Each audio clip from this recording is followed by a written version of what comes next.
Olá, amigos! Esta é a nossa terceira videoaula e, como as demais, ela será dividida em três blocos. No primeiro, traremos algumas informações sobre o byronismo, já apresentando os dois poetas cearenses que representam essa vertente do romantismo, os autores Joaquim de Souza e Barbosa de Freitas. No segundo bloco, faremos comentários sobre poemas dos referidos poetas. O terceiro e último bloco será inteiramente dedicado à Academia Francesa do Ceará, primeiro movimento de reação ao romantismo em nosso estado. Então, cumprindo o cronograma, vamos tratar um pouco agora do byronismo. Aqui alguns poetas que cultivaram o byronismo, o próprio Lord Byron, que dá nome a essa vertente, Álvares de Azevedo, Casimiro de Abreu e Fagundes Varela. Então, o byronismo é uma vertente do romantismo que se inspira na vida e na obra do poeta inglês Lord Byron. É também um estilo de vida boêmio, voltado para os vícios, bebida, fumo, podendo estar representado no personagem ou na própria vida do autor romântico. O byronismo literário é caracterizado pelo narcisismo, pelo egocentrismo, pelo pessimismo, pela angústia e, por vezes, pelo satanismo. O grotesco, portanto, é um traço marcante do byronismo. Em um trecho do romance Os Miseráveis, Victor Hugo afirma: despontava a melancolia para as mulheres, do mesmo modo que mais tarde o byronismo para os homens. No Brasil, foi cultivado por Álvares de Azevedo, Casimiro de Abreu e Fagundes Varela. No Ceará, como veremos, foi marca da obra de dois autores que faleceram muito precocemente, Joaquim de Souza e Barbosa de Freitas. Então, para que possamos ilustrar um pouco o que é o byronismo literário, eu trouxe dois poemas de Lord Byron. O primeiro, uma taça feita de um crânio humano. Então, percebam aí já a imagem grotesca, não é? Diz o poema: não recues, de mim não foi-se o espírito. Em mim verás, pobre caveira fria, o único crânio que, ao invés dos vivos, só derrama alegria. Vivi, amei, bebi, qual tu. Na morte arrancaram da terra os ossos meus. Não me insultes, empina-me, que a larva tem beijos mais sombrios que os teus. Mais vale guardar o sumo da parreira do que o verme do chão, ao verme do chão ser pasto vil, quer dizer, ser pasto vil do verme do chão. Taça, levar dos deuses a bebida que o pasto do réptil. Que este vaso, onde o espírito brilhava, vá nos outros o espírito acender. Ai, quando um crânio já não tem mais cérebro, podeis de vinho o encher. Bebe enquanto ainda é tempo uma outra raça, quando tu e os teus fordes nos ossos, pode do abraço te livrar da terra e ébria folgando profanar teus ossos. E por que não, se no correr da vida tanto mal, tanta dor aí repousa? É bom, fungindo a podridão do lado, servir na morte, enfim, para alguma coisa. Então percebam aí o conjunto de imagens grotescas, não é? O fato da caveira, a alusão ao verme, à podridão, não é? E a imagem também, ao mesmo tempo, insólita desta caveira transformada em taça, não é? O segundo poema que eu trouxe, também em tradução de Castro Alves, é apenas um fragmento, é um poema maior que vocês encontram na internet.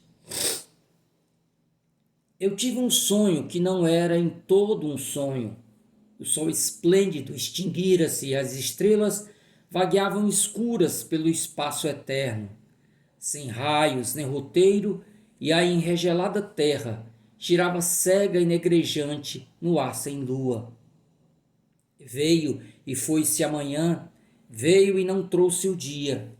E os homens esqueceram as paixões no horror dessa desolação, e os corações esfriaram numa prece egoísta que implorava luz. Eles viviam ao redor do fogo, e os tronos, os palácios dos reis coroados, as cabanas, as moradas, enfim, do gênero que fosse, em chamas davam luz. As cidades consumiam-se e os homens se juntavam-se junto às casas ígneas para ainda uma vez olhar o rosto um do outro. E para viver um nada, ergueram uma chama que não passava de arremedo. Então alçaram os olhos quando ela se fez mais viva e espiaram o rosto um do outro. Ao ver, gritaram e morreram. Morreram de sua própria e mútua hediondez, sem reconhecer o outro em cuja fronte grafara o nome Diabo. O mundo se esvaziara. O populoso e forte era uma informe massa, sem estações, nem árvore, erva, homem, vida. Massa informe de morte, um caos e argila dura. Pararam lagos, rios, oceanos, nada. Mexia em suas profundezas silenciosas, sem marujos. No mar as naus apodreciam, caindo os mastros aos pedaços, e ao caírem, dormiam no abismo sem fazer mareta. Mortas as ondas e as marés na sepultura, que já findara sua lua senhoril. Os ventos feneceram no mar inerte, e as nuvens tiveram fim. A escuridão não precisava de seu auxílio. As trevas eram o universo. Então observem novamente aí, não é o elenco, a fileira de imagens grotescas, não é? Construindo diante dos nossos olhos um mundo apocalíptico, né? Em que a beleza do mundo se desfaz e se entrega ao fogo, né? Ao gemido. Os rostos humanos se desconstroem e são marcados pela hediondez. A alusão ao diabo, não é? É uma recorrência também em muitos poemas do Lord Byron, né? A referência ao diabo, a Lúcifer, Satã. Então, com esse poema, mesmo sendo um fragmento aí, nós observamos, né, como é grotesco, né, como é mórbido, como é lúgubre, funéreo, né, a composição dessas imagens aí dos poemas byronistas. E é exatamente se regendo, né, por essa percepção de mundo que nós temos dois poetas cearenses que investiram no byronismo. Dois poetas que morreram muito jovens, né? Um com 21 anos, outro com 23 apenas, Joaquim de Souza e Barbosa de Freitas.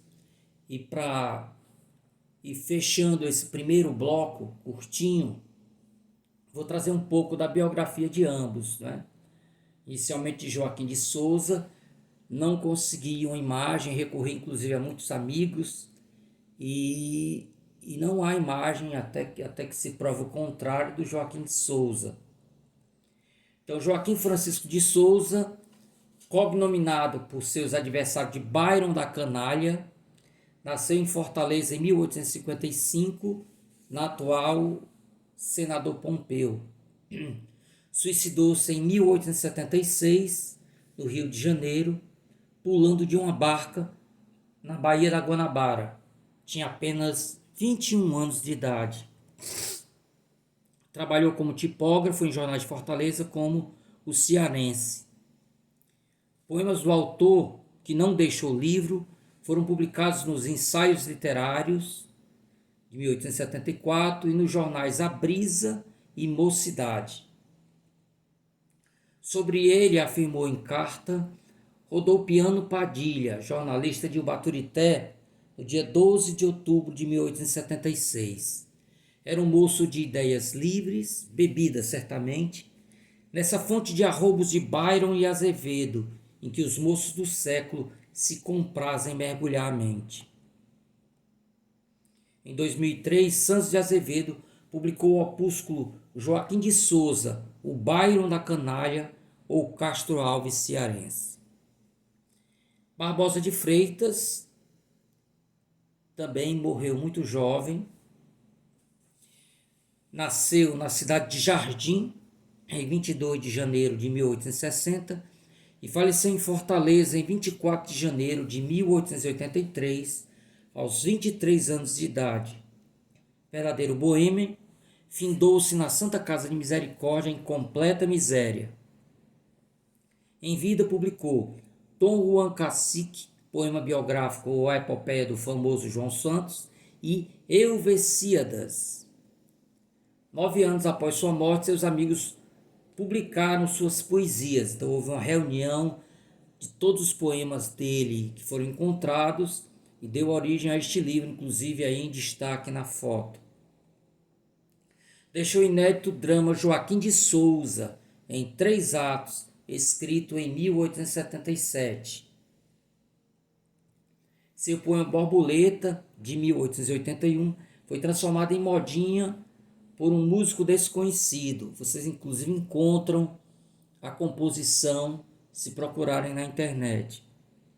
Dá nome a uma das ruas de Fortaleza, paralela a Desembargador Moreira e a Leonardo Mota.